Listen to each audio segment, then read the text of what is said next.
అది ఎక్కడి దాకా తీసుకొచ్చిందో చూడండి. కొన్ని కోట్ల మంది ముందు నిలబెట్టే స్థితికి తీసుకొచ్చింది.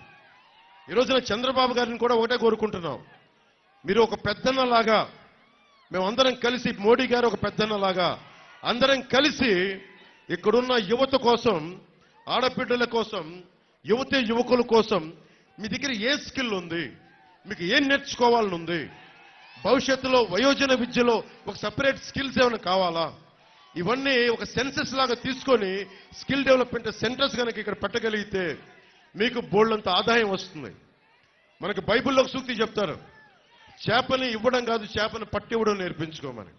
మేము కోరుకుంటుంది సంక్షేమ పథకాలు ఏది ఆపం. నిన్న సభలో కూడా చెప్పారు చంద్రబాబు గారు, సంక్షేమ పథకాలు ఏది ఆపం. 10 రూపాయలు ఎక్కువ ఇస్తామే తప్ప 10 రూపాయలు తగ్గించే పని మేము చెయ్యం. ఇది మీరు మనస్ఫూర్తిగా నమ్మండి. ఎందుకంటే సొంత డబ్బుల్ని కౌలు రైతులకు ఇచ్చిన వాళ్ళం. అలాంటిది 4 దశాబ్దాల సుదీర్ఘంగా ఈ రోజున ఆయన అనుభవం, సంక్షేమం ఎంత బలంగా పనిచేస్తారో మీ అందరికీ తెలుసు. ఒక ఉద్దానం సమస్య మీదే ఆయన దృష్టికి తీసుకెళ్తే 48 గంటల లోపలే ఉన్నతాధికారులందరినీ పిలిచి దానికి ఒక పరిష్కార మార్గం కనుక్కున్నారు. ఈ రోజున కూడా అదే పరిష్కార మార్గం వాళ్ళు పెంచుకుంటూ వెళ్తా ఉన్నారు. అందుకని నేను కోరుకుంటుంది, నేను ఎక్కువ మాటలు చెప్పను మీకు, దశాబ్ద కాలం నుంచి మీ భవిష్యత్తు కోసం పనిచేస్తానే ఉన్నాను. దశాబ్ద కాలం 2 చోట్ల ఓడిపోయినా కానీ మీ ముందు నిలబడే ఉన్నాను. ఒక్కసారి అడుగుతున్నాను, ఇంటికెళ్ళి అందరూ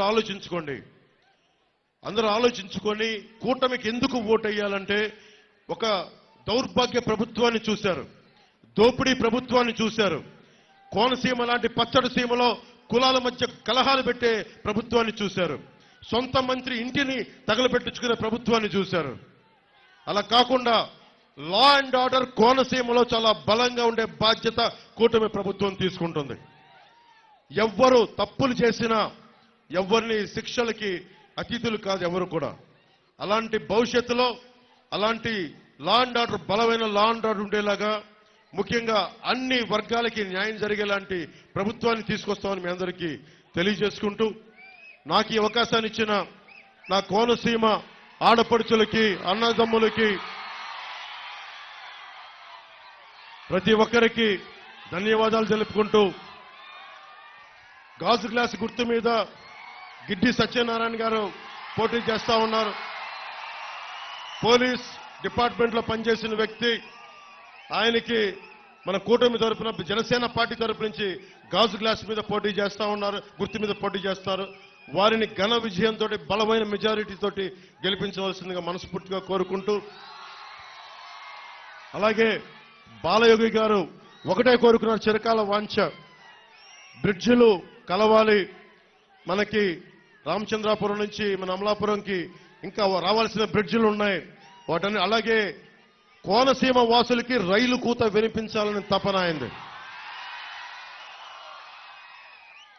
మా వచ్చే, నాకు ఎంత సమయం పడుతుందో అనుభవజ్ఞులు వారే చెప్పాలి. నాకైతే కోనసీమలో రైలు కూత వినిపించే వరకు మేము అహర్నిశలు కష్టపడతాం.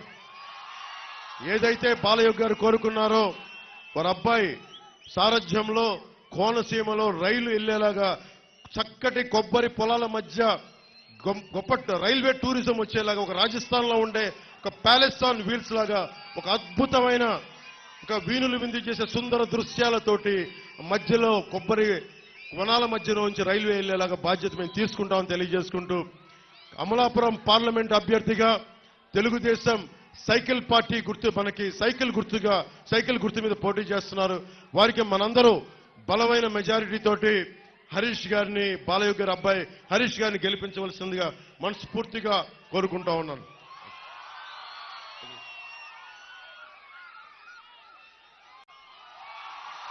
మనస్ఫూర్తిగా కోరుకుంటున్నాం.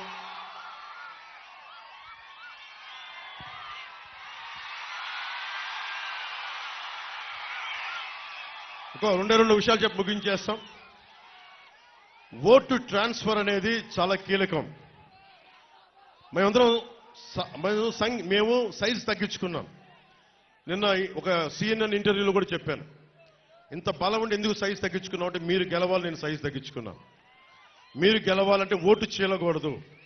ఎందుకంటే చంద్రబాబు గారికి కూడా 4 దశాబ్దాల సుదీర్ఘ అనుభవం ఉండి పాప ఆయన కూడా సతమతం అవుతా ఉన్నారు సైజ్ తగ్గించుకొని.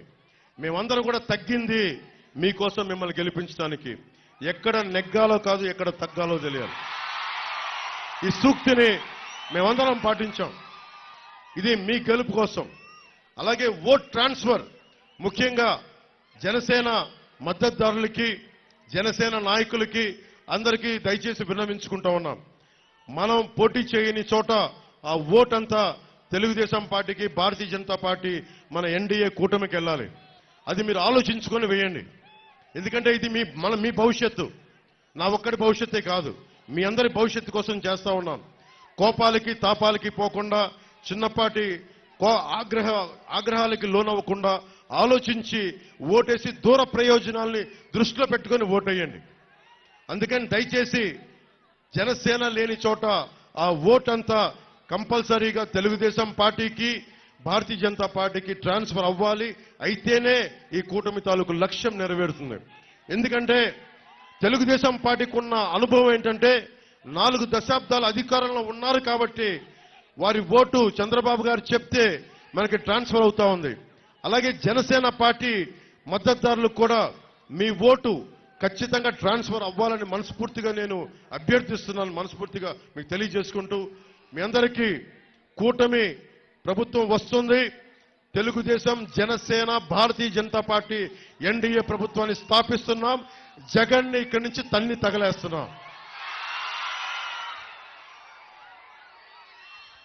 ప్రతి ఒక్కరికి ఇంకొక మారు ధన్యవాదాలు తెలియజేసుకుంటూ, మీ విలువైన మీ సమయాన్ని మీకు ఇచ్చిన ప్రతి ఆడపడుచులకి, అక్క చెల్లెళ్ళకి, తెలుగుదేశం నాయకులకి, మద్దతుదారులకి, జనసేన మద్దతుదారులకి, నాయకులకి, జన సైనికులకి, వీర మహిళలకి, అలాగే ఇక్కడ ఉన్న వాలంటీర్స్ అందరికీ పాపం నలిగిపోతూ మీరందరూ చేశారు. మనస్ఫూర్తిగా మీ అందరికీ ధన్యవాదాలు తెలుపుకుంటూ, అలాగే మనకి వైసీపీ వాలంటీర్స్ కూడా నేను మీకు చెప్పాను, మీరు కొద్దిమందే తప్పులు చేశారు. ఒక ఫ్రూట్ బాస్కెట్లో చెడిపోయిన 2 పండ్లు ఉంటే చాలు, మొత్తం బాస్కెట్ అంతా పాడైపోతుందని చెప్పాను తప్ప, నేను మొదటి నుంచి అదే కమిట్మెంట్తో ఉన్నాను. చంద్రబాబు గారు కూడా చెప్పారు, వస్తే 10,000 రూపాయలు అన్ని బాగుంటే 10,000 రూపాయలు ఇస్తాం మీకు అని చెప్పి ఘంటాపదంగా చెప్పారు. ఇది రాజకీయాలకు అతీతంగా మీరు ఉండాలని చెప్పి చెప్తా వచ్చారు. అలాగే మీ అందరికీ కూడా మరోమారు శుభాకాంక్షలు తెలియజేసుకుంటూ, జై జనసేన, జై తెలుగుదేశం, జై బీజేపీ.